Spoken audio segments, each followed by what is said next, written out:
Here's something that's always puzzled fans of The Lord of the Rings. 4 hobbits, simple creatures who loved nothing more than food, drink, and comfort, walked straight into Mordor. They faced Nazgul, orcs, giant spiders, and the Dark Lord himself.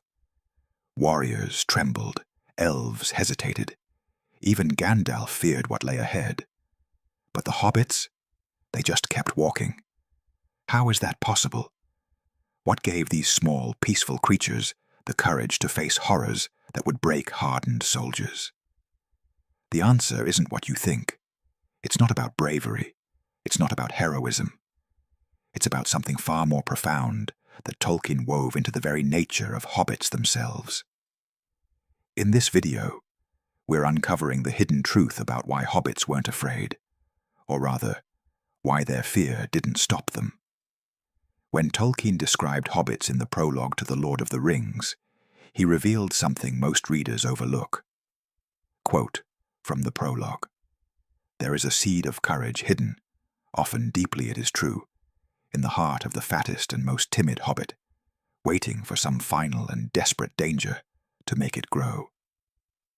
A seed of courage. Not a forest, not a great oak tree, just a seed.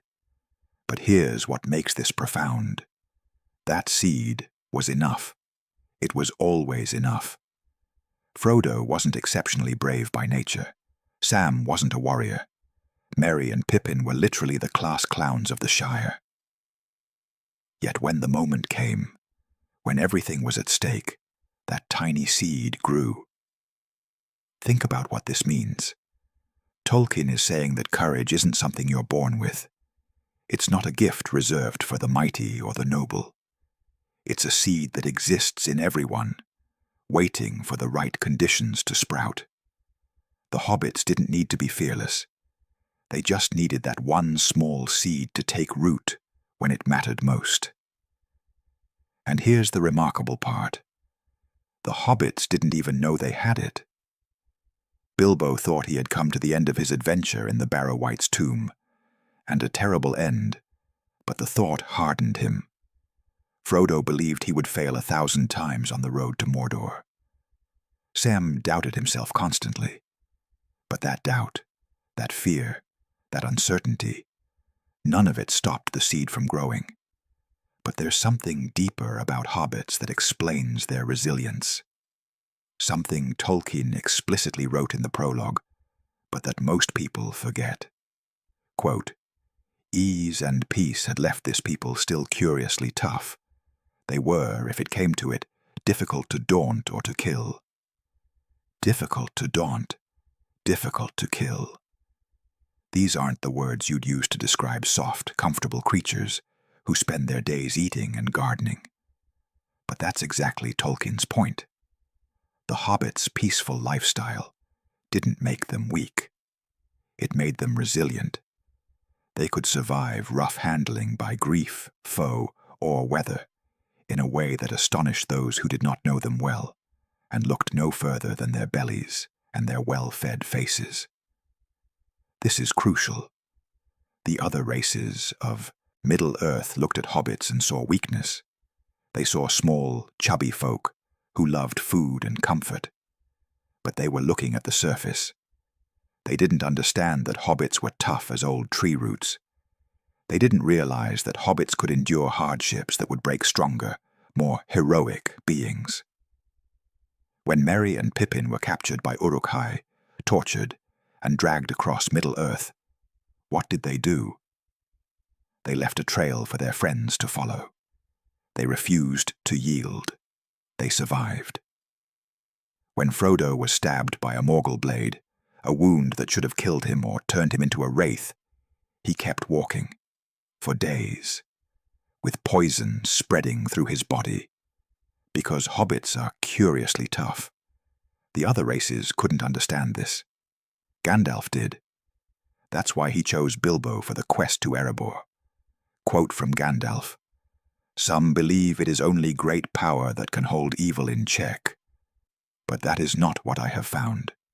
It is the small, everyday deeds of ordinary folk that keep the darkness at bay. Small acts of kindness and love. Why Bilbo Baggins? Perhaps because I'm afraid, and he gives me courage. Gandalf was afraid, but Bilbo gave him courage. Not because Bilbo was fearless, but because Bilbo kept going despite his fear. Here's where it gets even more interesting. The hobbits weren't driven by glory. They weren't seeking fame or honor or recognition. They were motivated by something far simpler: hope.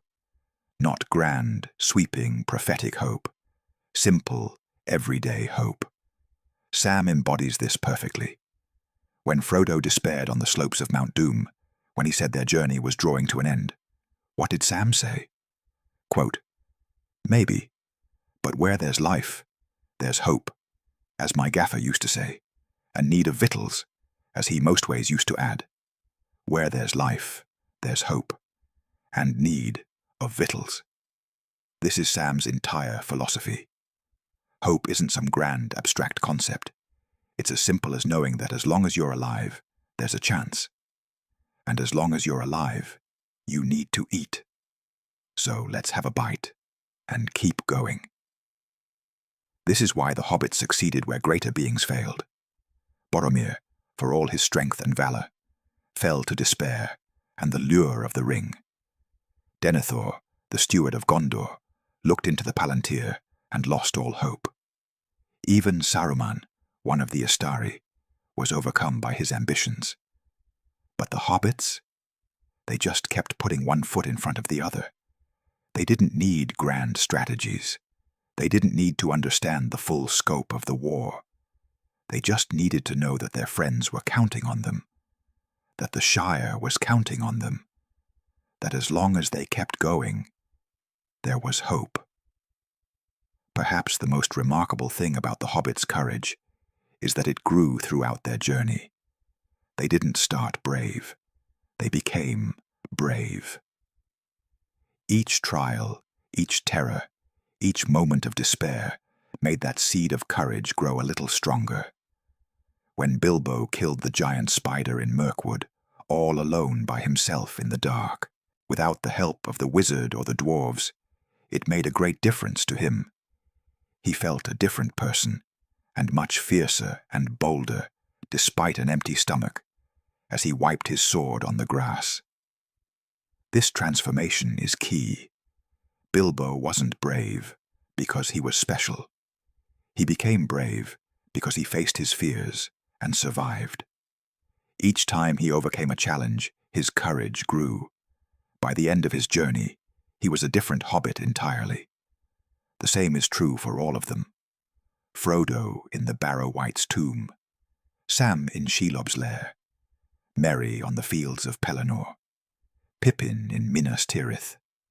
Each of them had moments where they could have given in to fear, where they could have abandoned the quest, abandoned their friends, saved themselves.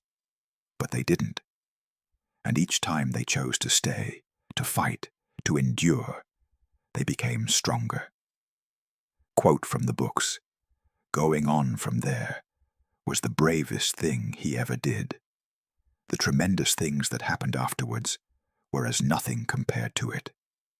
He fought the real battle in the tunnel alone, before he ever saw the vast danger that lay in wait. The real battle wasn't against Shelob or Sauron. The real battle was against fear itself, against the voice that says you can't do this, or you're going to die, or it's hopeless.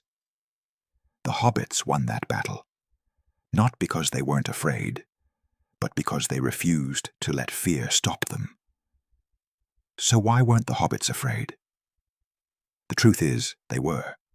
They were terrified. Every single one of them experienced profound, bone-deep fear at various points in their journey. But here's what made them different. They didn't let that fear define them. They acknowledged it, felt it, and then kept moving forward anyway. This is what true courage looks like. Not fearlessness, not the absence of doubt, but the willingness to act despite fear, despite doubt, despite overwhelming odds. The hobbits teach us that heroism isn't reserved for the strong or the mighty. It's available to anyone with that tiny seed of courage, waiting to grow when needed most. Quote from Gildor the Elf: "Courage is found in unlikely places." Tolkien spent years in the trenches of World War I. He watched ordinary men, bakers, farmers, clerks, face unimaginable horrors with quiet courage. He saw that the real heroes weren't always the generals or the decorated soldiers. Sometimes they were the everyday people who simply refused to give up. The Hobbits are Tolkien's tribute to those unsung heroes, to the ordinary folk who do extraordinary things, not because they're fearless, but because they care about something greater than themselves. And that brings us to the end of this exploration. If you found this explanation of Hobbit courage compelling, don't forget to subscribe and leave a like.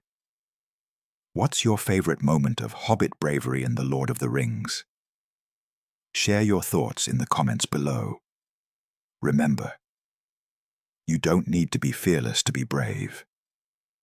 You just need that seed of courage and the willingness to let it grow. Take care, and we'll see you in the next one.